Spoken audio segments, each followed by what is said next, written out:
வணக்கம். இந்த வீடியோவில் 6/6/2026 சற்று முன் 21 மாத நிலுவை தமிழக அரசு ஊழியர்களுக்கு ஹாப்பி நியூஸ் சார்ந்து தகவல்கள் வெளிவந்துள்ளன. இது குறித்து முழு விவரங்களையும் பார்க்கலாம். இந்த வீடியோவை தொடர்ந்து பார்க்குறதுக்கு முன்னாடி நம்ம சேனலை இதுவரைக்கும் சப்ஸ்கிரைப் பண்ணாதவங்க இந்த வீடியோக்கு கீழே இருக்க ரெட் கலர் சப்ஸ்கிரைப் பட்டன் அழுத்தி சப்ஸ்கிரைப் பண்ணிக்கோங்க. தமிழக அரசு ஊழியர்கள் மற்றும் ஆசிரியர்களின் நீண்டகால கோரிக்கைகள் மீண்டும் அரசியல் மற்றும் நிர்வாக வட்டாரத்தில் பெரும் கவனத்தை ஈர்த்துள்ளன.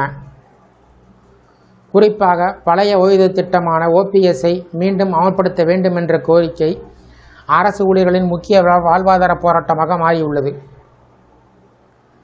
இந்த நிலையில் ஜாக்டோ பேரமைப்பு 10 முக்கிய கோரிக்கைகளை புதிய தமிழக அரசின் கவனத்திற்கு கொண்டு வந்துள்ளது. அவற்றை உடனடியாக நிறைவேற்ற வேண்டும் என்றும் வலியுறுத்தியுள்ளது. கடந்த 2021ஆம் ஆண்டு தேர்தல் போது OPS திட்டத்தை மீண்டும் கொண்டு வருவதாக திமுக கொடுத்த வாக்குறுதி நிறைவேற்றாத நிலையில் அதற்கு மாற்றாக TAPS திட்டம் அறிவிக்கப்பட்டது. அரசு ஊழியரிடம் அதிருப்தி ஏற்பட்டது. அதே நேரத்தில் 2026ஆம் ஆண்டு தேர்தலுக்கு முன்பு தாவேகா வெளியிட்ட தேர்தல் அறிக்கையில் OPS குறித்து பரிசீலிப்பதாக தெரிவித்திருந்தது. அரசு ஊழியரிடம் புதிய எதிர்பார்ப்பை உருவானது. மேலும் அரசு ஊழியர்கள் உங்களுடன் ஸ்டாலின் முகாம் மூலம் ஏற்பட்ட பணிச்சுமை, இடைநிலை ஆசிரியர்கள் சம வேலைக்கு சம ஊதிய கோரிக்கை, அங்கன்வாடி மற்றும் ரேஷன் கடை ஊழியர்களுடைய தீராத பிரச்சனை போன்றவை அவர்களுடைய மனநிலையை பாதித்தது. இந்த சூழலில் அரசு ஊழியர்கள் மற்றும் ஓய்வூதியர்களின் தபால் வாக்குகள் 3 முக்கிய அரசியல் அணிக்கு பிரியும் நிலை உருவானதாக அரசியல் பார்வையாளர்கள் கருதினார்கள். புதிய முதலமைச்சராக பொறுப்பேற்ற தமிழக வெற்றி கழக தலைவர் ஜோசப் விஜய்க்கு வாழ்த்து தெரிவித்துள்ள ஜாக்டோ பேரமைப்பு தங்களது கோரிக்கைகளை விரைவில் நிறைவேற்ற வேண்டும் என்று கேட்டுக்கொண்டிருக்கிறார்கள். குறிப்பாக 1/4/2003க்கு பிறகு பணியில் சேர்ந்தோருக்கு பழைய ஓய்வூதிய திட்டத்தை மீண்டும் அமல்படுத்த வேண்டும் என்பது முக்கிய கோரிக்கை. அதேபோல் டெட் தேர்வு சார்ந்து 2010க்கு முன்பு நியமிக்கப்பட்ட ஆசிரியர்களுக்கு பாதுகாப்பு வழங்க வேண்டும் என்றும் அவர்கள் வலியுறுத்தியிருக்கிறார்கள். இடைநிலை ஆசிரியர்கள், முதுகலை ஆசிரியர்கள், தலைமை ஆசிரியர்கள் மற்றும் உடற்கல்வி ஆசிரியர்களுக்கு மத்திய அரசுக்கு இணையான ஊதியம் வழங்கப்பட வேண்டும் என்றும் வலியுறுத்தப்பட்டுள்ளது. மேலும் பல்வேறு துறையில் நிலவும் ஊதிய முரண்பாடுகள் களையப்பட வேண்டும்.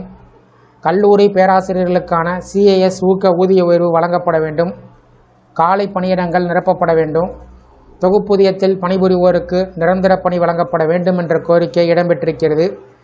அதிலும் மிக முக்கியமாக 21 மாத ஊதிய மாற்ற நிலுவைத் தொகை உடனடியாக வழங்க வேண்டும் என்ற கோரிக்கை அரசு ஊழியரிடம் மிகப்பெரிய எதிர்பார்ப்பை ஏற்படுத்தியுள்ளது.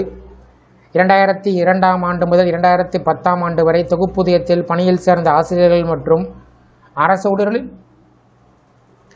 பணிக்காலத்தை முழுமையாக கணக்கில் கொண்டு ஊதியம் வழங்க வேண்டும் என்று வலியுறுத்தப்பட்டிருக்கிறது. சாலை பணியாளர்களுடைய 41 மாத பணி நீக்க காலத்தை முறைப்படுத்த வேண்டும் என்றும் கோரப்பட்டுள்ளது. இந்த அனைத்து கோரிக்கைகளையும் அரசு ஊழியர்கள், ஆசிரியர்கள், அங்கன்வாடி ஊழியர்கள், செவிலியர்கள் மற்றும் பல்வேறு துறையில் பணிபுரியக்கூடிய பணியாளர்களுடைய வாழ்வாதாரத்துடன் நேரடியாக தொடர்புடையவை என்பதால் புதிய அரசு எடுக்கக்கூடிய முடிவுகள் மிகுந்த முக்கியத்துவம் பெற்றிருக்கிறது. குறிப்பாக பழைய ஓய்வூதிய திட்டம், OPS மற்றும் 21 மாத நிலுவைத் தொகை குறித்த முடிவுகள் லட்சக்கணக்கான அரசு ஊழியர்களுடைய எதிர்காலத்தையும் அரசியல் சூழலையும் தீர்மானிக்கும் முக்கிய அம்சமாக மாறியிருக்கிறது. இந்த வீடியோ குறித்த உங்களுடைய கருத்துக்களை கமெண்ட் செக்ஷனில் பதிவிடுங்க. இந்த வீடியோ பிடிச்சிருந்தால் வீடியோக்கு ஒரு லைக் பண்ணுங்கள்.